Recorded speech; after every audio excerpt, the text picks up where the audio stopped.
threatening to do a Love Boat opening for years now, and we finally, when I saw the 1 and the 0, we're a little hot there, we're a little hot. That's okay, because we're all in shorts now.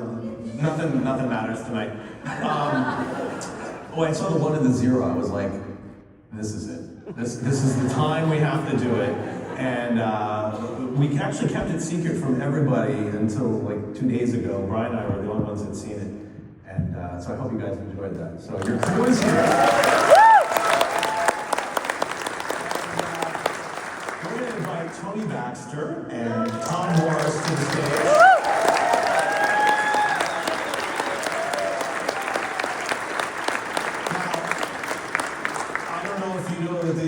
Tony has a movie night in his house and different places all the time, so this is right up your alley. And could we just turn down that mic? I'm getting feedback up here too. I just want to make sure we got that balance. I think that's a little better. Great, thank you. So this is right up your alley, Tom. Absolutely. Right? Okay. Is this working? Yes. Yeah. Has anyone watched any of our Disneyland Pixar movie night things on Zoom? No? That's a secret thing. Leaked out, right? Okay. So, and Tom, you're joining us commentary, and all the other VIPs that we have. There's bells on the table. If you want to ring in, just like that, there's microphones over there. Gary will help you. You can comment on anything you see. And look at this, gentlemen. It's MST3K style, but we have these ladies in the front row. Their heads are in front of us, so they get to comment on us instead. Only sarcastic things. That's right. Yeah. You can point and make that. A couple of little housekeeping things too. I'm glad to see so many of you out tonight for this.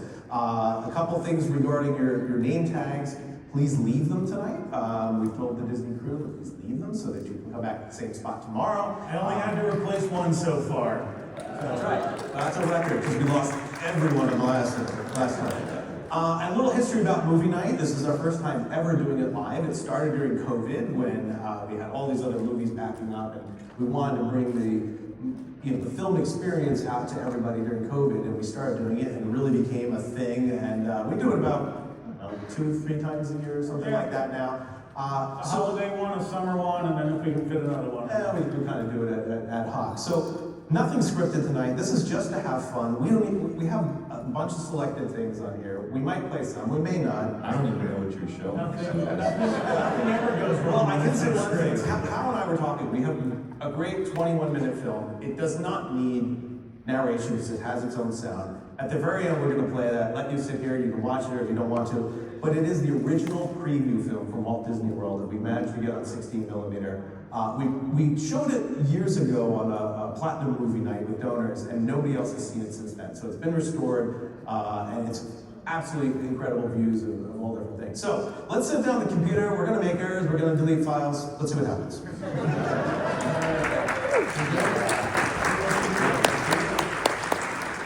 All right. I just think it'd be fun to do it like drunk history. So every 20 minutes, somebody come up and take our drink orders. So at the end of the night, the preview film will be much better. Now everybody, you guys can all see the monitor here, and that's what we'll be projecting up there in a second. So they're going to switch over to my computer shortly. And for those of you who don't know while we're doing this, one of the things that we do as our organization is we collect 16 millimeter, 35 millimeter, 8 millimeter films. And Todd has a wonderful system where he processes them, cleans them up, makes them look as good or better than they were when they were first made. So. And 35 millimeter slides. Yes. Right? You had slides on. Again, the whole 3-hour joke. You thought you had 3 hours. There's 129 slides. You think, how long does it think it takes to look at a picture? Why don't you start with that? All right. Well, let's do one here. Gentlemen, you can look in here. I mean, we've got a lot of things. I've never been in your presence while you do this. I've never really seen. No, because usually I'm behind the computer. Things are breaking. The audio doesn't work. We have actually this one here doesn't have a preview on it. We're going to play this one because this was from Chris when he went to Typhoon Lagoon yesterday. It missed the presentation, so he wanted you to see what it was like. Hang on to your butt.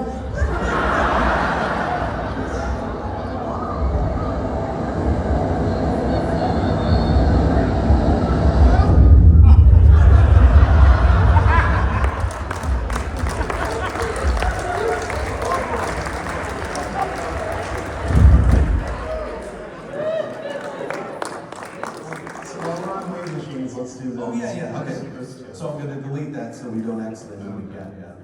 It goes to recycle bin, we're very conscious of here. So this is the, Yeah, so what we're talking about wave machines, so this is the wave machine at the Polynesian actually working. And this was taken from an issue of Disney News. So we thought forever that this was Dick Nunes riding the wave, and I don't think it actually is. But that's, and then if you flip over to the other one, I actually managed to get in contact with the engineer, one of the engineers that worked on it. And this is actually one of the flaps that drove the wave machine being lowered into position, like out on the island. So this is the first time anyone has seen this image in like 40 years. Wow. now, do you want to tell the story of the Mike Douglas show? Which part? Well, that they were surfing, we spoke to the surfers. Yeah, so the way the Mike Douglas show worked was Mike Douglas would have a guest for a week. So if you've ever seen the clips of him with John and Yoko or whoever, I always tell the same story, but Paul Williams, he was Little Enos and Smokey and the Bandit. And he was an addict until right before he wrote Muppet Christmas Carol was his first, the songs he wrote for that was the first project he got after he got clean. But he said he basically doesn't remember the 70s and the 80s. And he spent a week on the Mike Douglas show because Peter Lawford was the guest and he invited him to come along because he knew a guy who had good drugs in Philadelphia. So they filmed the Mike Douglas show. So anyway, Mike Douglas did 2 weeks actually at Walt Disney World at different times in the 70s. And on one of those episodes, they actually fired up the wave machine specifically for that, to fool people watching at home into thinking it's something they could actually experience here at Walt Disney World if they came. And we did talk to one of the guys who actually surfed for that, right? Right, they had surfed on it. Lifeguard, right? Wasn't he lifeguard? We were lifeguard, yeah. Recreation. Well,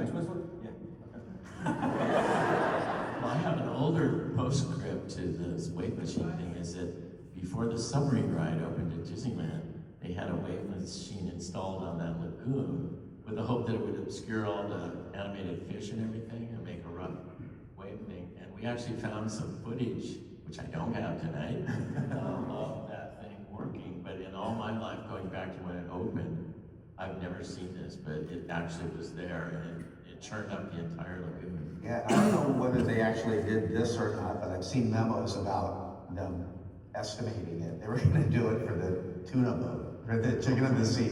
Now, I assume it's gonna be a small one, but a wave machine for the tuna boat, Chicken of the Sea. You know, Dick Nunes got his ass chewed out about the wave. Yeah, I don't know if you know that. Yeah, we've heard some stories about it. Roy Disney chewed his body. I said, didn't we lose on this once before in California? So we found out what the footage is with Mike Douglas, which is with CBS, which is So the postscript is that we know that the the Westinghouse archive is owned now by CBS, I think it is. So me being me, I reached out to whoever owns the Westinghouse archive, which is what produced the Mike Douglas show. I said, hey, here were the dates of the broadcast, and we would love to license like a 30-second clip. And they said, well, we really don't have an archival staff, so to send someone down there and look for the clip that you want. And she first asked me, like, what do you want to use it for? I said, oh, it's a one-time broadcast. We would want to share it with the crowd. This was about 6-7 years ago. And they said the research fee to send someone down and actually look for the clip was $30,000, which really was just a go-away fee. Jimmy is actually painting 20 paintings. So if you know anybody at those archives, maybe a custodian or anything, whatever, it can go down and look Or just wants to, take their backstage adventures from River Country to, the CBS building. Who's supposed to say? I think we should start, because we have Tony here, I have a film that you star in, and I hope that, and at any point, you can tell me to pause it or anything like that. And this is, again, we're just having fun. You might recognize yourself. So let's, this was a press film that we filmed. the lead up here. And I think we've done it here, so here we go. At first glance, it appears that a sizable chunk of the Old West has been picked up and transported to the opposite side of the country. Only those who watched the construction of this seemingly displaced mountain know its structural secrets. Big Thunder's cliffs and caverns, Gold Rush era buildings and mining artifacts supply the backdrop for a runaway train ride, newest attraction in the Walt Disney World Magic Kingdom. Disney Imagineer Tony Baxter has been involved with the project since its conception. I remember it. Well, we saw it all the time. Giant flap jacket, you know, and a patch on it. Yeah. You're gonna teach us here about cutting mountains into layers, if I remember. Conceptual stages in the early 70s. He built the model from which Big Thunder's components took shape. The model is elaborately chopped up, almost like cheese would be sliced into thin slices which are taken off onto drawings. The drawings are brought down here to Florida and they're put into, and this is the first time it's been tried out, a very elaborate computer system that reads those drawings and actually bends the metal that you see here on them 100 into gigabyte the computer. forms that are taking shape behind us. At the same time, it creates a very believable rock structure. Seeing You remember that?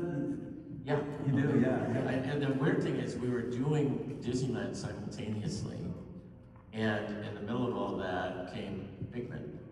So they had me come down here with Skip Lang, Skip took over the Florida one because I was finishing California, and then the Kodak company came to Imagineering, and we had all three of those things going. But you know, the best times is when you're so busy, and you know, to see this thing coming to life. Disneyland was almost finished because this looks like it was nearing, and you know, so we did that.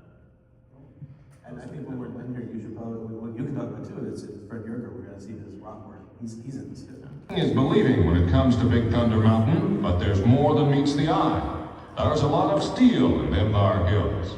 Steel girders as the main supports for the mountain's superstructure, and steel rods called rebar, which were shaped from computer readouts to conform to the model's I guidelines. know that Chris put together the steel model package at 1 inch to the foot. I believe I'm right, if he's here. Yeah, yeah.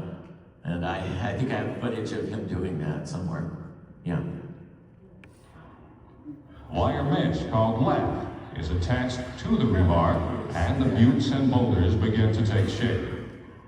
As Tony Baxter explains, the next step involves a touch of artistry from a team of workers who would normally ply their trade in more conventional surroundings. The lath is then sprayed with a gunite pool-like coat, and this is then covered finally with the thick coat of cement, which the sculptors, I call them sculptors, they're really plasterers, but to get this kind of a texture, you really need an artist. And the sculptors take that thick coat of cement, and just before it sets, begin to chip away at it and actually carve the final look into it. Fred Yerger, one of Baxter's colleagues and a veteran Imagineer, has become somewhat of an expert in rock building. Yerger's a man who knows how to get the most out of a rock. Well, for one thing, we've tried to get more definition in forms. In the past, it was merely a matter of taking rebar, which creates a steel, and bending it with a bunch of humps and bumps and welding it together. But now we try to define definite forms, and the main trick is to keep it fairly angular, because you always think of a rock as being hard, and if you go into round forms, then you get potatoes and certain solids. When you do this stuff, you kind of have to think like a rock. Once the rocks look like rocks, they're painted with a palette of desert reds, oranges, and browns. Over 4,000 gallons in all to make Big Thunder as authentic looking as its western counterpart. Antique gold mining equipment, obtained from mining museums and collectors, was then added to the setting for that final touch of authenticity. So after nearly 8 years of planning and 2 years of construction, the scene was set for one of the wildest mine train rides imaginable. After leaving the mine building, the trainload of excited passengers enters a huge grotto with shimmering pools and a waterfall nearly blocking the exit. Averting a watery disaster, the train begins the first of 3 downhill runs. Careening past Spiral Butte and around hairpin curves to enter a second cavern. Further down the tracks, a flash flood has inundated the town of Tumbleweed. Flirting with disaster, the train dashes across shaking. Okay, I gotta go back. Hal, you have to comment on this. Hold on. It'll be interesting when it comes back up. The area you're looking at, the flash flood there, we jogged the two rails so that they're about 2 feet off axis with one another to get that rickety effect. Yeah. But engineers, when they get a chance to rebuild things, are always trying to correct flaws. And I remember when we did it, I said, well, can it work? And they said, yeah, but that's a flaw. That would be improper engineering. And I said, that'll be fun, you know? When you ride it, when it comes back, look for that and see if it's just perfectly smooth or it still does a little bit of rattling through there. And then if it does, go to town hall. So how I paused it here, because we've talked ad nauseam about this. Yeah. But explain what, can I move my mouth? Yeah, right here. So this is an interesting period because this is right in the transition from tickets to day passes. And what she's wearing there is a ticket on a string that you would then use a little pin to pin onto your shirt because you didn't, so you wouldn't lose it. And I remember when I was little and we first got those, I was terrified that it would come off of me at some point during the day and I could no longer go on any attractions. Yeah, we some home movies we're going to play in a little bit. Keep your I don't know if they're in there, but keep your eyes peeled for them. It might have been in that time period. So what you're saying is you were rich and you got the expensive ticket. My dad worked for AT&T, and so we got to be in the Magic Kingdom Club, and so I think we're probably one of the test things for that when it came out. Oh, so now you got Magic Kingdom Club, Gold Key, and a pop-up at Fort Wilderness. That was the difference. We stayed in an off-site hotel and bought like 3-day tickets. That was it. They haven't invented wristbands apparently. No. Very high-tech. Train dashes across shaking trestles.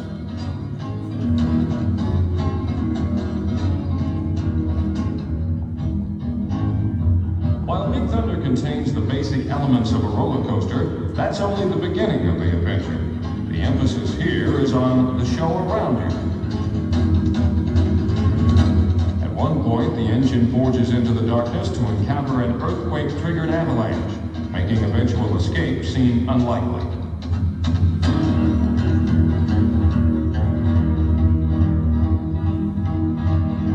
That's where it gets really good if you ride the Paris project over there, because we don't end it by taking you back into the station. We take you down under rivers of America, and I think it hits the fastest speed we do on any coaster. At that point, It's a complete dark. yeah, it's pitch black.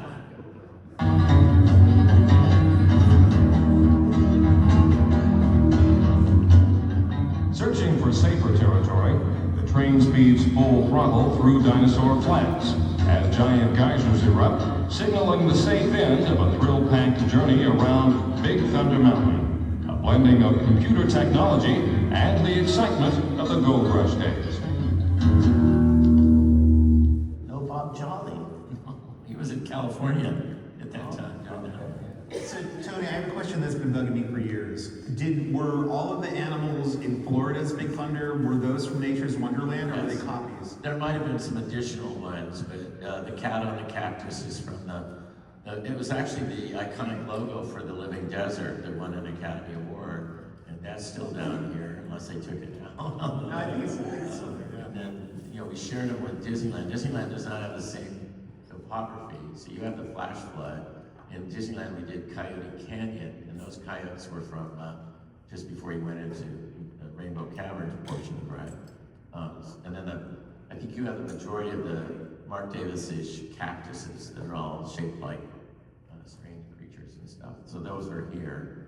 So it was kind of you get this one and you get that one. And Pat Burke, who is was a genius of prop, what would you call it? He knew how to drag stuff out of every mine in the western United States for nothing. He would go in there and he looked like your typical country cowboy guy, and he would sweet talk them into, yeah, you can have that for a couple bucks. And then he'd write a check on Walt Disney. And we would literally have to turn him off rather than him running out of money. He never ran out of money. He would say, Pat, I know, you know, you have more things to go in, but we're done. All right, so JT, you are our resident car expert. And this is pretty unique, I think. Yeah, I love the car tie-ins because we've got this Ford era, and then most people know more so the Chevy era, you know, with the, what was that, a Cavalier a day, an S10. Oh, Yeah, and then the Lumina pulling up to the Chinese theater. But this one is weird because it's perfect for the era, and then the traveling to Florida in the station wagon, it just fits. Which was very common in a lot of the films that were restored. It was a big thing in the 70s and in the early 80s was to drive down there and get the family in the car. It was the perfect ad for that. And what I want to do is, I want to zoom in here. I want everybody to focus a little bit on what you're seeing here. Just know I don't want to sit next to the walrus in the car.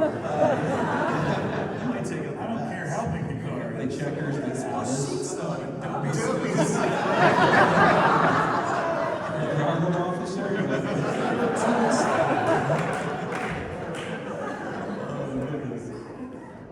Optional dual-facing rear seats. You can play chess without a seatbelt. Yeah. Was that a built-in checkerboard? Yes. Yeah, there was like recreation table. Look, it says right there, recreation table available. And then, I mean, that was like a van thing too. You had the little cart table on the back of, you know, the conversion vans and that. I like that the tire is optional on midsize because the radials in the 70s blew out like every 7,000 miles. Yeah, tire technology's come a long way. Yeah, so we've got the bear there, and so what I want to do here is that we got a film, and we're like, this is really weird. Like, why is there a car and why are there a character? And then there's even some really cool stuff that I know how we'll talk about. So we just bought this random film off of eBay, and it turns out that somebody actually filmed the photo shoot. What? So here it's silent. I think I put music to it, so I'll just mute that so we can talk through it. And they're creeping out right through the window. They look like hungry animals. There's a little girl in the car. So, did they have those pants on in the 80s? Paul, is that your dad? Is that the security guard like holding the mirror? Doesn't it look like that? Yeah, it does. Where's Clark Griswold? We're still visiting Wally World. This is pre-family truckster too by a few years. It's true, yeah. And what's interesting is we're like, wait a minute, this is in the parking lot. Do you remember when we showed the parking ticket earlier today? There was that wooded lot in the middle. And that's where they went to take this photo because if you look just back there a few frames ago, right over that guy in the yellow, you can see the light poles and very faintly the cones. So it was interesting that they went out there to film it. And I think just recently that was paved over. I think finally filled in, yeah. Yeah, after Thank God, we don't want any trees around here. Well, I think that was one of the rumored sinkholes in the parking lot for a long time. That's why they left it alone, yeah. So there's Alice hanging out. I just love they don't move. It's for a still photo where just. I don't know, we have the shots. Sorry, that She's doing this to her cheeks too. Well, Polly there for Rocky. Yeah. You know what's nice about this movie now? We're getting the actual laugh track back. We don't have that when we have online. Now, This is a shot from the ad, yeah. and that's the berm right there behind This us. is, did we German speak? Look at Donald. Look at Donald. Where? I think it's behind Main Street USA. Right? Is it? Here he comes. Somebody's on the frame. Now it's a party. He obviously knows the cameraman. You think? And they freeze again. Yeah, that's the front right foot. Donald, what is Donald doing? No cares in there.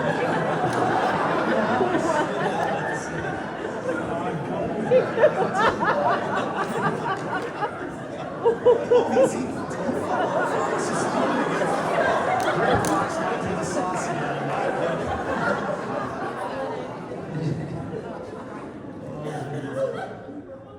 that?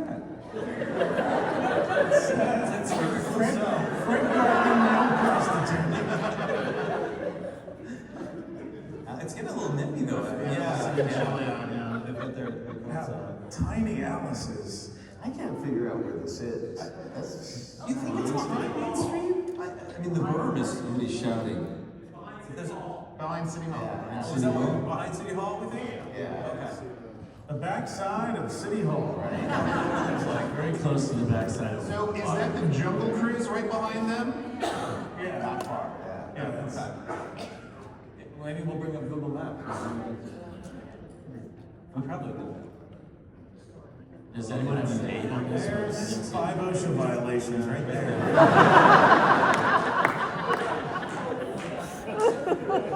Protection. Look at his balance, though. His heels are ready to go.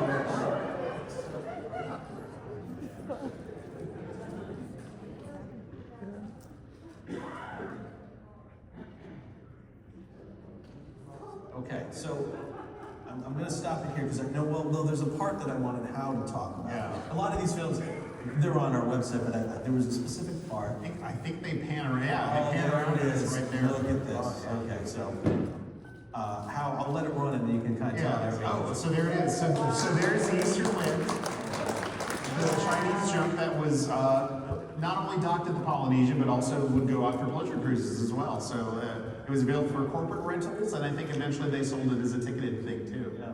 So it's very rare to actually, I mean, it's rare enough to find photos of it, but to actually see it under sale is amazing. I think we have one other film with it where it's just docked at the Polynesian. It's not actually moving. Right, Yeah, right. Just some photos. You can see the wood. It's killing me. I can't remember the water transportation head's name. Any of those over there?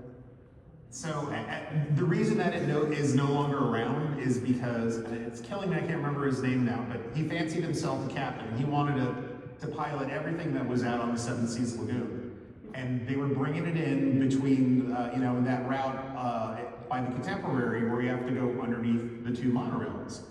And they told him, you got to take the left side because otherwise the mast is not tall enough. Like the mast will hit it. And he didn't listen. He went on the right side. The mast struck the side of the monorail. Fireworks. Yeah. Killed the electricity, so the monorail went down, and the entire mast just collapsed down, like broke all the way down into the base of the ship, and it was ruined. It cost too much money to fix it, and so that's when they ended up scutting it. Bring it back. Bring it back. More boats. More boats. So I don't know what else we have in this. It's been a long time since we looked at this one. And you're probably going, stop. When we have so much to get through. How many films do we have now on YouTube? I have so many, yeah. So if you're interested in seeing this, we've restored, it's got to be 500 to 600 films on our YouTube channel. It might even be more, yeah. So, but Brian always says, what is it usually? It's always 20 minutes of Jungle Cruise and 20 minutes of parades and 5 minutes of because everything. nobody could shoot indoors because you had to use lighting. So you get parades, Liberty Square, Frontierland, and over and over and over again. Same shows. It's Irvine Alley. Irvine Alley, the sky buckets going over. All right, so I'm trying to think where we should go here. Just pick one. Pick one? All right. Dr. Watson over the construction of. You found this one. Yeah, so Tony, you're gonna like this. You're gonna, and so are you. Yeah, everybody's gonna like this. So I was contacted by a gentleman who, oddly enough, is a Santa Claus here at Christmas time for fun. But his dad was a dentist and had a friend who was an airline pilot, or not an airline pilot, but a private plane pilot. And so they took this plane while Walt Disney World was under construction. I think maybe The date is December 12th, 1970. There we go. Remember that. Because it said it right on the name of the file. Oh.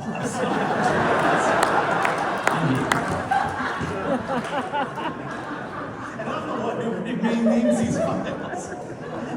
And so he contacted us, and we were able to send this out and get it converted, so we'll be able to see, Walt Disney World by air. And also a little bit of Clear Mountain and some areas around it. What was it? Tell us what we're seeing, Hal. Are they orange groves or swamps? That looks like swamp to me. Now, we didn't restabilize this one. That's something I might do with some of the new technology and stuff we have now. Oh, that's the There's the Citrus Citrus Tower. Tower. Citrus Tower. Yep. Surrounded by. Oh yeah, actually the Citrus 12 numbers. yeah, that was And citrus. I don't know if they took off out of Herndon or if they went from a different airport. Like that I haven't been able But to. the attraction back then was you would go up and in 4 directions, you could just see all orange groves. Hence the citrus. I remember having to fly into Herndon before McCoy was anything more than a military. And when you had to do that, it meant another 25 minutes before you got out to the property. Going up 50, I think you had to go up 50. There's Tom Dobby's house, right there. I think they took 2 flights, if I recall. It was scanning through this, so a lot of it's local area. There's the Citrus Tower in the back again. There's some really neat shots you're going to see of empty Bay Lake coming up, which is pretty cool. Florida was so flat, you could probably send mirror signals from the Bach Tower to the Citrus Tower and not have anything in the way. Gary, could you make some prop sounds for us? Oh, there we go. All right, so here we are. Well, that was it. Hold on, I'll go back. Yeah, so there, and so you can see, like literally the lagoon is being dug out. You can see. Is that it? I don't think that's it. I don't think they're there yet. Sorry. Hold on. You can tell we did research. Somebody's digging something. Yeah. See what I did? Oh, okay. Never mind, that was a phosphate body. Super.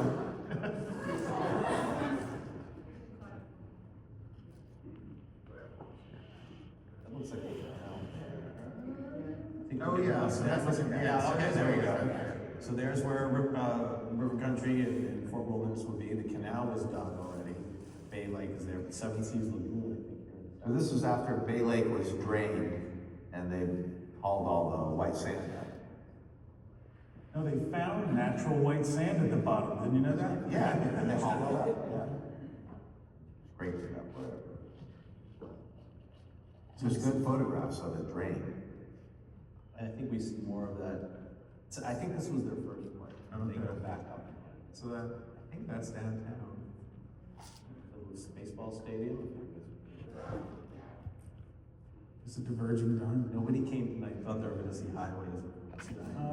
Highways from the sky. That's right. There's the Camelot Apartments. A year of my life. Oh, Here's the second flight. There's Yeah. the second flight. Second flight. See some action. I'm like, we can fast forward. Want to fast forward? Yeah, All right, let's fast forward. Let's Zip through it. Oh, Yeah. Get to the good stuff. Okay. Oh, yeah. So it gets very jumpy, so I'm gonna have to pause it at the right frame. All right, hold on, let me just see if I can do some. In the clear room. Yeah. What are we looking at here? Take a look. There is. Magic Kingdom. So yeah, so what you can see, wave machine would be over here. Here's where the Grand Floridian or the Asian resort would be, right? Yeah. And then this here was the barricade that's still there, the breakwater. And it was like it would be the stone right back there. Small world of haunted mansion. Yeah. There's a castle a little bit there. Oh, here's a Temporary, contemporary. yeah. So There let you go. me get a smooth frame of it here. Like I said, it was He's very gonna do a jumpy. low pass here, Tom. Just Are you sure? buzz the tower. Well, let's see if we can. There you go. The non-built tower. There we go. So that's a pretty good look at it there. Less So, steel's involved. that's right. The wings are coming into place. Look at this. The channel's not even fully done yet. There we go. That's a great shot there too. Yeah. Polynesian hasn't even started. That was like the last one, I think. Just a reminder, they opened 10 months after this film. That's all the time. Well, Disneyland didn't start till If it 11. looked like this today, it would be 10 years till opening.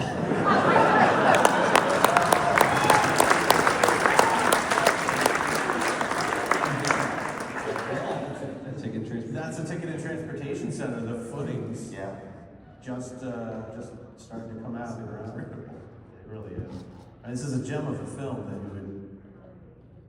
Now, the wing went over. Okay, I'm going to pause it right here. We're going to see a little later a really, really rare piece. Was it this one? Yeah. Yeah. Okay, you're going to see a really rare piece. And is Fox still here? Are you here? She made it back. Okay, she's just gonna fall over when she sees it. So. We'll just show it next. Yeah, we might as well. Yeah, we'll go into it because it's a long film. We'll jump to the parts. I'll let you know what the date is. Files for you. We're coming around the west side here. Abby was here. Look at those. He's here. He's right. Is he here? Right there. Hey, Tom. Tom, what is the orange? Do you know what this is? The orange on the monorail line? Thank you. They got some film, going back where they were putting the pylons in. Oh, okay. The pylons went down that way, came around in front of the Magic Kingdom. So that would have been the, pretty much the monorail route. Gotcha. Okay, interesting. Yeah, what you were looking at back there was Pluto Park, was back there in the dry dock. Yep. Cool. It's so interesting to see it so young like that. The castle's taking shape too. Here, everybody eating like goobers. Yeah. Rivers of America are empty there with. Oh, it looks like rust in the water, yeah. So I think that might be the end of the. All right. Yeah, I think we're. All right. This was part of, yeah. Yeah, so let's go to island one. It's this one here. For the geeks in the room, I started using a special solution to clarify the films and actually fill in the scratches and clean it. This is the result. This is how well some of the new restorations we're doing are coming out. Which is just, it makes me want to go through our storage unit down here and ship everything back to me and redo It's them all right in the back room. Yeah, How's just- everything out? So anything new is going to go through this new process, and balancing, historic pieces over. Like we bought all the DVDs. I know, everybody's like, oh, stop, I want to see that. If you had a good eye, You gotta go just inside the contemporary. You can't just skip over it. just, you know what, run this, because there's just some, all right, we're going to run it. All right, we're gonna run it. It's a glorious one, so, all right. And you did all this work, you know? That's all right. That's exactly what the castle's gonna look like when they repaint it.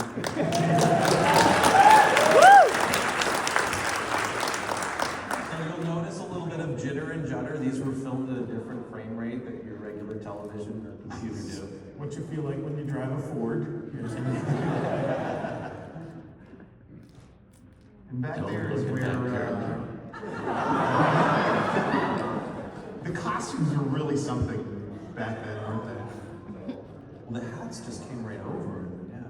The breathing holes out of the top. Just hit that kid upside the head. You see that? Drive-by. Or that one.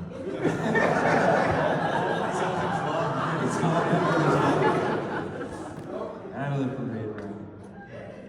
Baloo and Brer Bear always have a tracheotomy. And you see them in this era.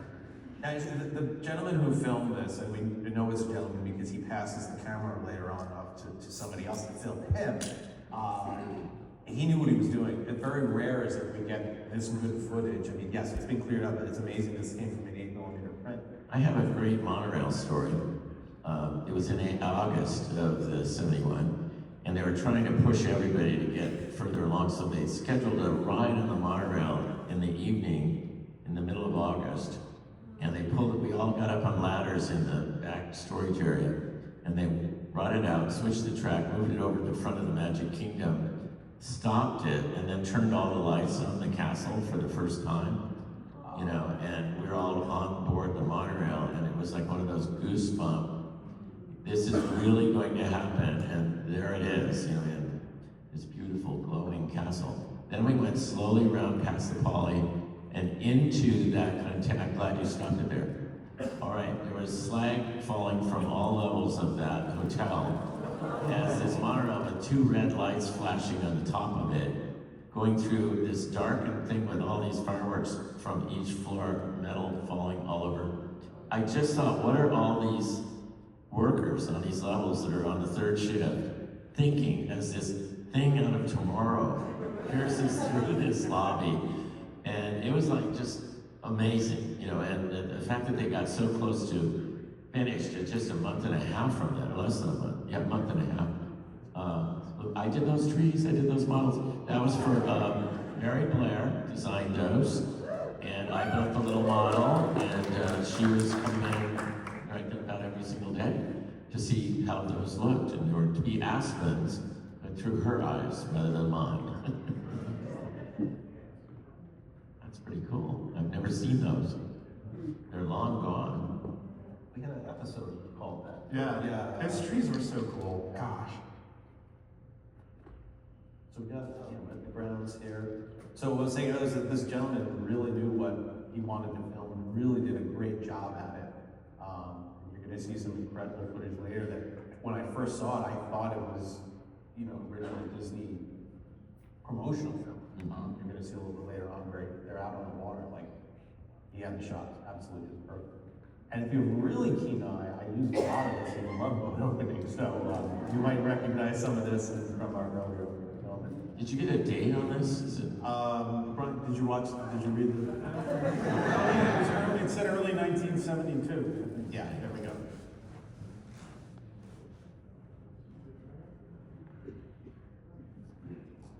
And we still haven't done anything under that tunnel that you drive up to the Contemporary. It's still raw concrete. You're about to approach the most amazing thing in the world, and it's just a concrete tunnel. Should be a tile on the side. That's amazing. It's amazing, these boats are still going today.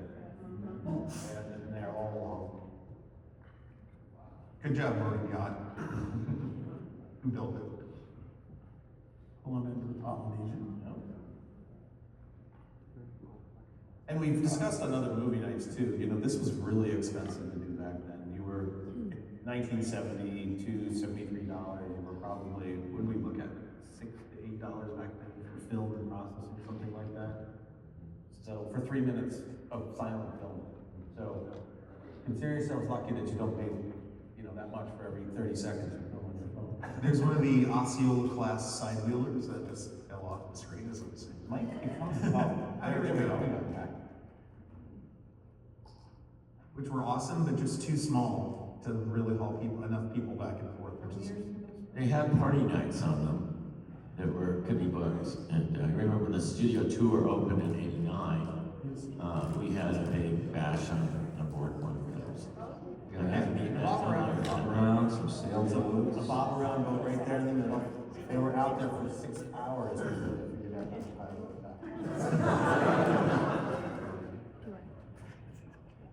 Are those high tension lines running behind the Magic Kingdom there? Is that power? Look at there's no trees. It's just amazing the entrance. Contemporary. And you see the tram bringing them in from, the original trams bringing them in from the TTC to drop them off right at the front. And that was because we didn't have the capacity on either the boats or the monorails, so they needed to create a tram route, and nobody wanted to ride it because it was boring. So my last job was to build all those plastic topiary trees that lined it to make it the topiary garden of the gods as you went along it. And I remember riding it to hear people comment, and these ladies were arguing about whether they were real or they're fake. And she said, they're real because that one is dying. And I had purposely burned them and then painted them brown down at the bottoms to make it not look so fake.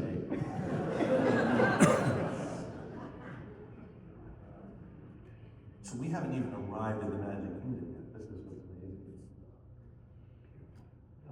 It's $8 in already. You notice the film drops down every now and then. When they got this process, I could tell in the film, they took it home and they spliced all this together. So there's probably parts of it were lost. So every time the film jumps down, it's because you have the splice and the frames aren't aligned. But there's a lot of yellow crap. Wow. About 50. That's a big taffy. There's popcorn. You gotta watch, showcase, there's some of the bags. Some of the old bags. And some top-notch hats. Well, just free roaming characters in Walt Disney World. That kid is unimpressed. He wants to go on rides, no pictures, rides. Do you remember the one that goosed the people? With the Mickey that reached back? We have one that just reached back and goosed the kids. My lunch showed that one.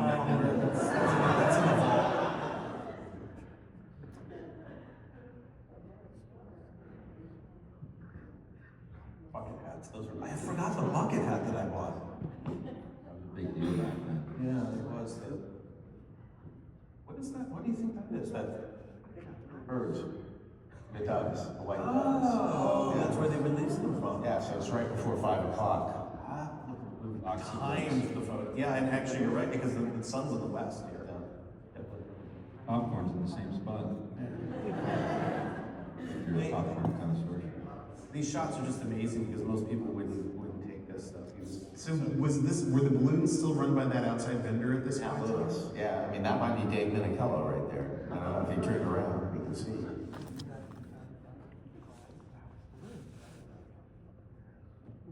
that Stan? It looks like Stan. You know the story that Stan told about what they played one day on Main Street? Is it? The theme from Deep Throat. That's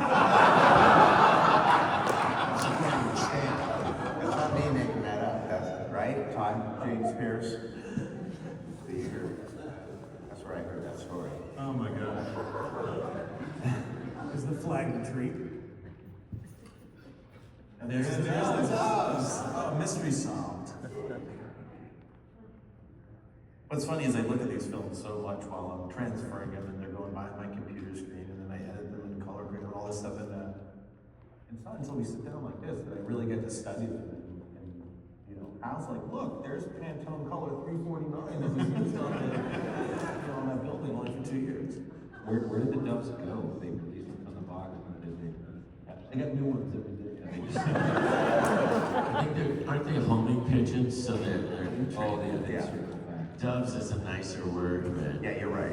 pigeons. White pigeons. If memory serves, there was a rookery or whatever the technical term is behind Fantasyland. Yeah, and it was a lessee also. It was an outside contractor who did that. Now this is one of the maps you would help yourself get The around original park. map. Yeah, which is fantastic. They pop up on eBay. Can't remember who did that now. Charlie Chaplin there. You can see the Penny Arcade and all. Oh no, he has a shot. He has a shot because I used it. Yeah. Okay. This film was so good. I used some of these. Look how everybody's dressed too.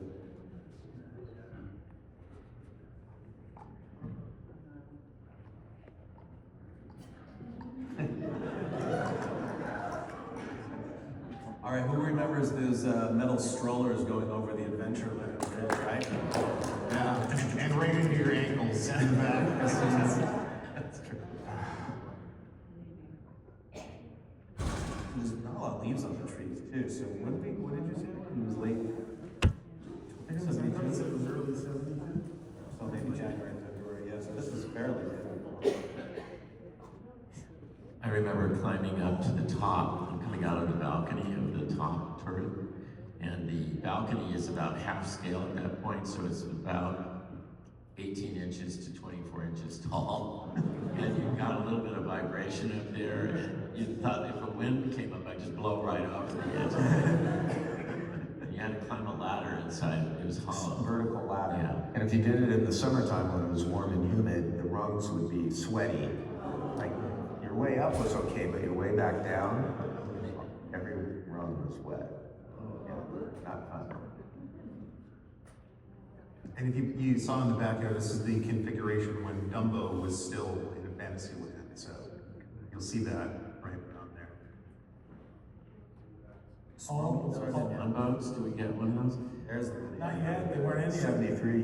Because I just went up to where Brooke Lopez and Robin Lopez have their warehouse, and they have a full-size, complete spawn boat. Oh, excellent. Yeah, that was pretty amazing because it's only there for a very short time. There, look, he's painting. See that? Oh, yeah. $1.95. Or portrait. Yeah. Chris, I never knew it was only 25 cents a painting that you guys got. That's terrible.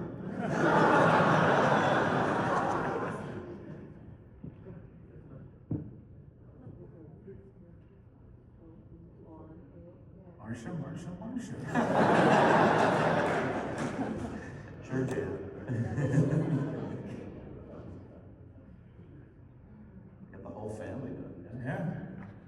were at the bottom of the That was a staircase. great, those pastel portraits were a great, I had one done when I was little, yeah, my parents had one, I still have it. And Should those, have used it for your profile picture. those were a great keepsake to have done in the park, you know. Those in the silhouettes, if you know, didn't have the time to sit for a really long time for these pastel portraits. Where the cash register? Oh my God. Yeah. So today, when you go to the Magic Kingdom and you look on the right-hand side of Center Street, there's that big lit-up sign in the back that's not lit up anymore that says Art Corner. And the reason is because they had all that set up with easels where artists would do your portraits. There's the pedal on the side of the car. Yeah. Right, the night that, before we opened, so it was September 30th, we had put all the chairs in the restaurant across from this, where Michael Iceberg played. And then we put all those stickers on those cars. That was my all-night job, putting all the racing stickers on them. And I said, well, where do they go? I don't know what to do. He goes, just put them anywhere. This was 9 months of my life, and then subsequent to that, I went back for 2 assignments on the subs, trying to keep it going. There they are. There they are. That was our first ever really capture. That's what kind of propelled our little website into fandom was some frogs that we found. And then we thought that was so cool that we got like 6 more reels and found it like 6 more times. We're like, frogs again, guys. Oh, okay. We're still looking for the wave machine. Are we gonna get to see the blue rocks at the Elephant Pool? We'll possibly, yeah. I spent with Tom Rudowski, who may still be down here, but did he retire yet? Retired. Okay. We had to go out there in the morning before it opened and repaint so they look more natural. And Tom fell into one of the elephant pits and disappeared. Like one of those rhinos, hippos coming out. We mentioned a few times It's on the other side of this. on the older Jungle Cruise before it grew in the Sahara. Here they are. I think that's after we did our damage to it because they were bright blue. Mark kind of liked the idea of them being a little cartoony, and nobody else did, so they said, you get to change it. Who would have ordered that directive to change it? John, maybe? Hedge? Oh, there. So that's the Haunted Mansion sign before it patinaed. Right. Like it was bronze and new there. And Disneyland, there were bright brats. Like shiny brats. Looks like a belt buckle. It's green now, right? Yeah, all green. It's a great idea. So then the center of it was sculpted by Chris Mueller, and the outside of it was sculpted by Mike McCracken. Trivia. Very. I remember Claude was called in to redo the exterior of it because it didn't look horrifying enough. It was very New England, you know, kind of, and so he put all those oversized harnesses and heats and everything on it. All right, Hal wanted to point something. He told me. Yeah, so is this all the pointy stuff that you added like over in here. See the mouse on this page? Yeah. What are we looking at? Where are you looking at? The rail. Yeah, the railing. On this down here. Is that what you're Well, I was asking? gonna say, is that the stuff that you add, like where did you have to add the pointy stuff to make it more Those scarier? plates on the The roof. On the roof. Yeah. Oh, okay. Not these here. It looked like a regular mansion from the East Coast, and they wanted it to look a little bit more horrific. And Claude, being an architect by training, and had done Lady and the Tramp, all of the buildings in the film, built models of them too. And so he came in and drew over all the architectural prints, and then they overscaled some of that, changed it so it looks a little Disney, more Disney. Cinematic, or cinematic. Percy Bagby was the guy that did all the knot work throughout all the Disney system and then wove the cables for the Skyway rides. And he was my roommate at the Camelot Apartments.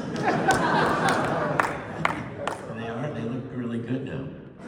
What was his name? Percy Bagby. And so all these things you're seeing, these amazing road trip, artistry, that's what he did. But the one that scared me, I go, how do you tie a Skyway? You know, you get to the end of the rope, the other end of the rope, how do you connect it? He goes, I take about 20 feet and I start weaving and what if that all falls apart or no, it doesn't, you know, so. He ultimately died in a helicopter crash in Hawaii doing one of those cable assignments, so that was kind of tragic. You want to? Yeah, so here's Old Adventureland, and so this is part of the track where the Swan Boat would actually go around the Swiss Family Treehouse. But one of the things that always strikes me when I see these old pictures, one is all the gas-fired tiki torches that were all around here. You'll see them as we go through. And also just how much more manicured, you know, things were at that point. Today, that area is so overgrown, you can't see that waterfall that we just showed. You can barely see any of the detail around here because they used to actually, you know, try to make it, I don't know, more like a garden, I think, than just a wild overgrowth. So it's a couple of things you'll always notice in the old things are that, more controlled plants, and also a lack of fences and things to keep you away from the water. You used to be able to just like walk right down to the rivers of America. There was nothing keeping you away from it. fell in. We have film footage of a woman with her shoes off, dipping them in the rivers of America on the riverbank. Can't do that anymore. I think I noticed the buckets weren't moving. You know, that's one of the biggest, you know, frustrations when you go to either Disneyland or Walt Disney World. You go by the tree and go, the buckets aren't moving, you know. Yeah, the Tropic Topper shop where Zanzibar Trading Company is. I always post pictures of that sign rotating around now. And Teddy Barra's penthouse. Teddy Barra's penthouse. on the Oh, right. yeah, with the door. Yeah. Isn't that the Sunshine Pavilion? Yeah. And we did the first commercial for Florida Citrus and Dr. Phillips in one of the abandoned Orange Grove, what do you call it? Citrus Packing House. Yeah, packing house. That's where it was filmed. They had the old tree, sunshine tree, mocked up over there. I'm getting one of those gas lamps everywhere. Oh, those are still there at least, but I think They burn? Yeah, Oh, they do? yeah, they do still burn. Well, I mean, I haven't been in the You years. can't catch fire because those are all metal. So. Yeah.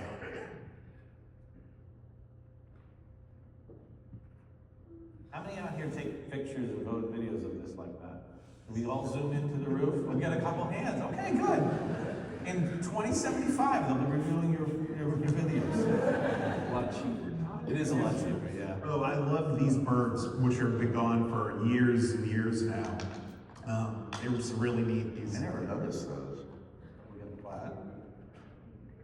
What is that in her hand? She's saying if you don't listen, I'm going to That's get you. See, the baton. They see the baton. She has the Mickey head on it. This lady's got the Mickey head around her neck. I don't want to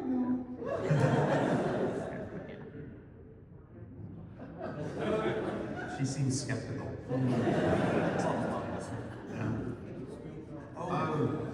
JP and the Silver Stars. Yeah. Great LP if you can find one. Oh my God, fantastic band. Guy won 2 of the awards in Trinidad, which I can't remember which thing, as part of his road marches, and they brought him here to Florida and played for years and years, and actually brought steel band music to Orlando and was a huge mentor to musicians in this area. Great guy. Apparently he was a wonderful guy. I think they like to play canasta upstairs, like in the break room. This is great too. Yeah, pause that there. You okay? I'm gonna cry. Okay. What is that? So this is the front of the tiki room. Before it was chopped back to put in the flank carpets. And so there was this very elaborate waterfall that would start from the front, go all the way to the back, and then underneath the walkway, and then around the side it would disappear into the ether. Well, it would swing around here too to the pre-show. Here's the original configuration of when they didn't squirt water, but they just had drum music that would surround you in a quadraphonic, I guess, or 5. By the way, for 1971, this gentleman has a zoom camera, which was another level that you just didn't have back then, unless you were really, really into photography, or maybe you rented it, or you had access to one. But these are amazing shots of the Polynesian. I think you might see here too, the brass lanterns haven't been tuned yet too, if you look carefully. Turner also sculpted that. Oh, really? Okay.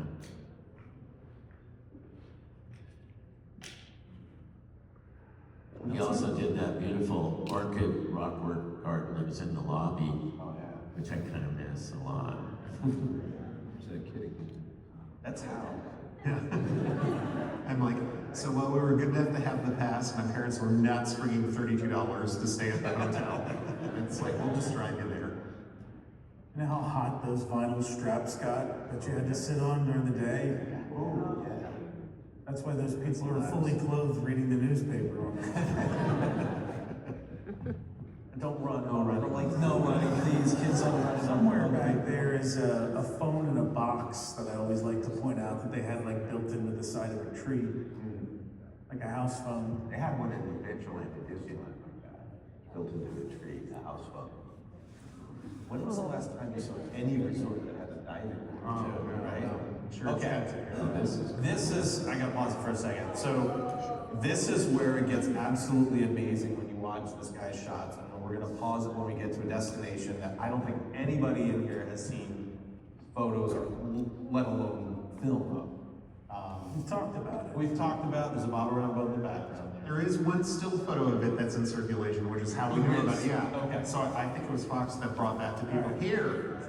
Okay, we're gonna Explain where this is explain where this, first. yeah. Okay, so if you're standing in front of the Ticket and Transportation Center, looking across over to the Magic Kingdom, this is a water feature that was on an island that's in direct view, like over in the corner. Again, one of those things, if I had a map, we could like bring up a map and show you where it is. Here we go. No, that's okay. There we go. We have a room full of old maps over there, just so you know. That's all it's still there and just overgrown. Yeah, it's Yes, it just looks like every other island. this was just something that they did to dress up, to give you to look at on the ride from, That was the shot with the pedaling. so here they beached themselves. They beached themselves. And now they're climbing on the water feature. Yeah. They got life vests, they're fine. And the camera went there too. That's the crazy part. He took that camera out. So apparently when they would do the pleasure cruises at night, sometimes they would bring like dancers from the Polynesian over and have them stand at the top of the waterfall, and then the boat would go by and they do a little tiny little show. And here's our intrepid photographer. He's gonna come down for a close-up. I thought you were gonna say they let the people off the pleasure cruise with their drinks to climb the rocks. You know, kind of done reverse fallsy there, right? I just love that he's like, come on kids, let's just beach it. Look at just explore. Just explore the Your water. feet, you're fine, there's nothing out here. I doubt it's running anymore. You should get Scott Gerard in one of these days, and he can tell you all about these islands. Kids are digging in. I mean, they're all wearing their life jackets. That's They are, and the brown pants help. Yeah, the pants are.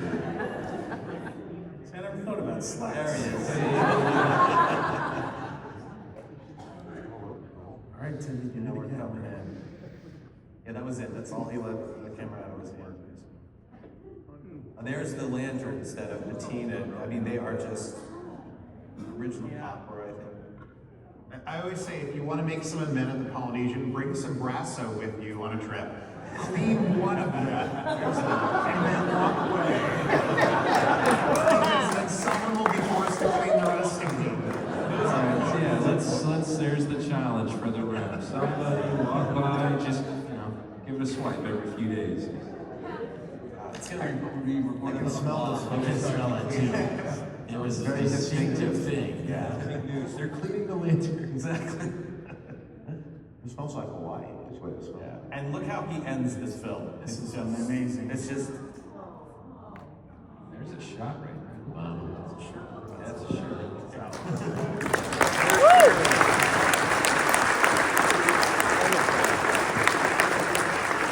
So we have a couple other ones I definitely need to show. I'm gonna play this and let you. We'll do this one.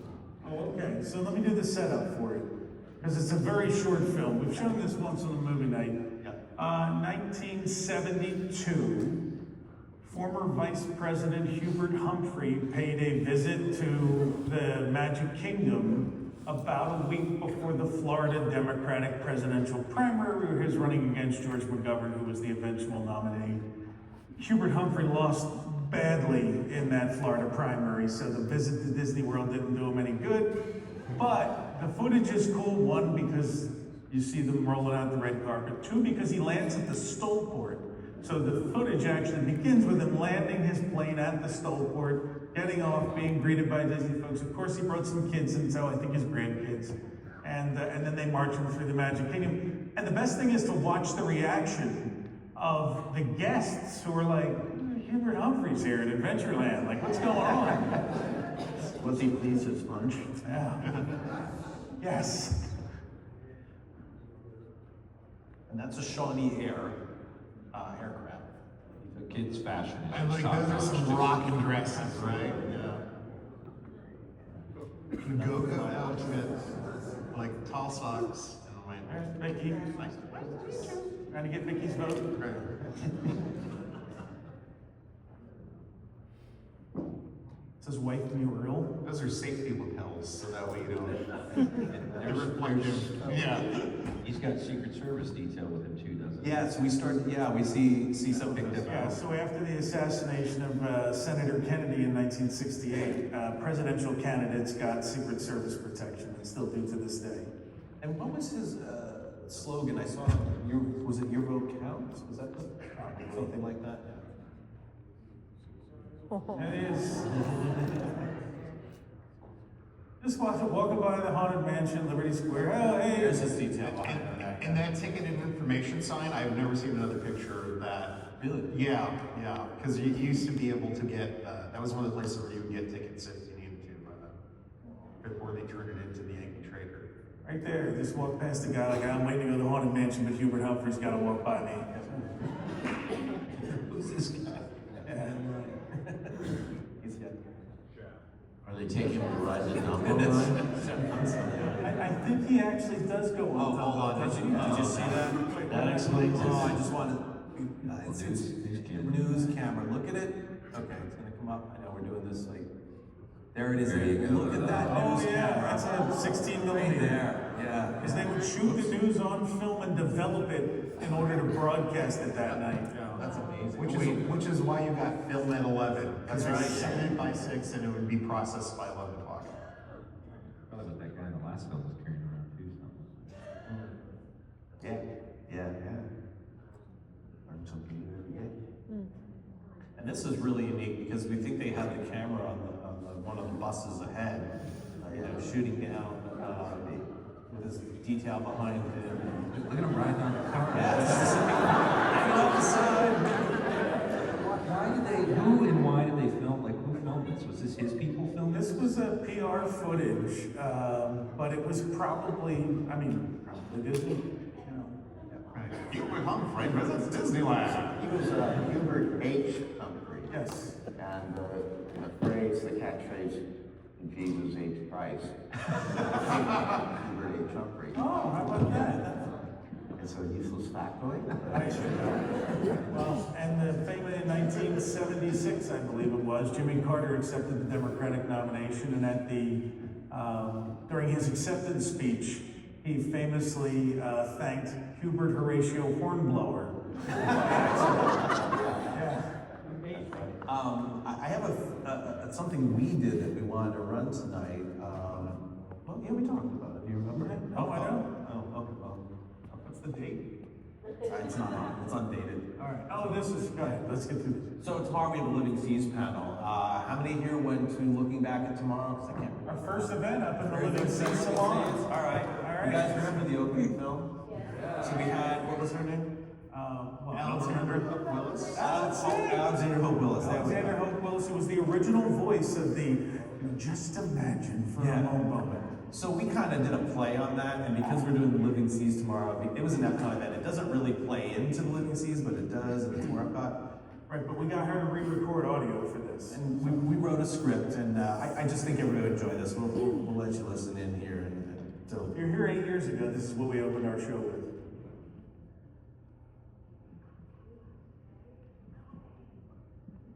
Okay.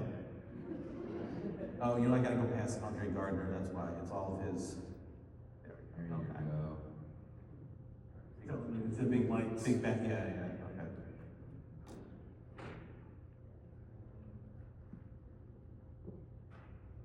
Oh, you know what happened? You have to mute. I had to mute myself. There we go. Well, that's good. You got the idea.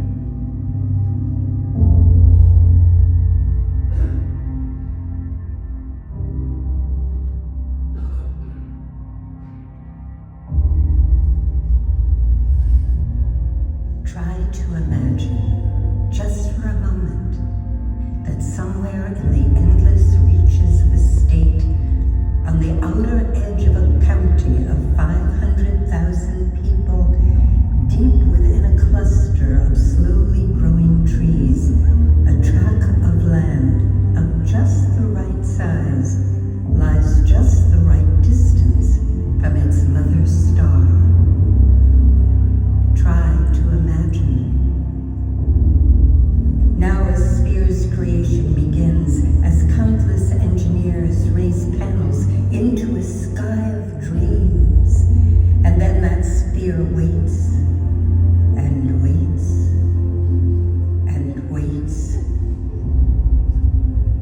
until finally crowds travel from afar and descend upon that land. And they came and came and came. Yeah, by the way, there were never long lines at Epcot, right? A deluge of such magnitude that the world's greatest minds, flowing together for years, would only just begin to approach its lasting impressions. For when it was finally silenced, imaginations were inspired and dreams had been born.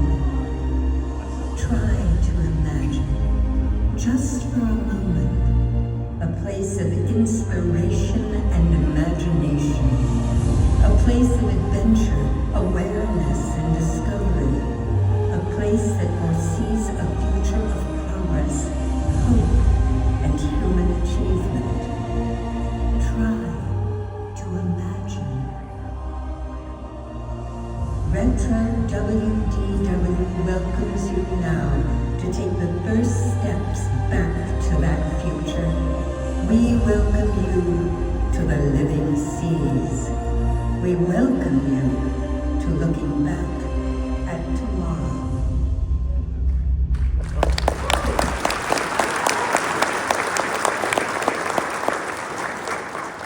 We had a lot of fun putting that together, and that has kind of been, since then, we're like, we have to do an open video. That's it. So, For sure. all right, we have a lot of slideshow. You want to do I'll do my slideshow. We'll get slides. Okay, we got a lot to go. We got 40 minutes. Okay, here we go. We got 149 slides. It'll go fast. Are you driving or am I driving? Okay, so here's how we start. Rifle through these. Swap, there we go. Okay, there you go. Wait, why?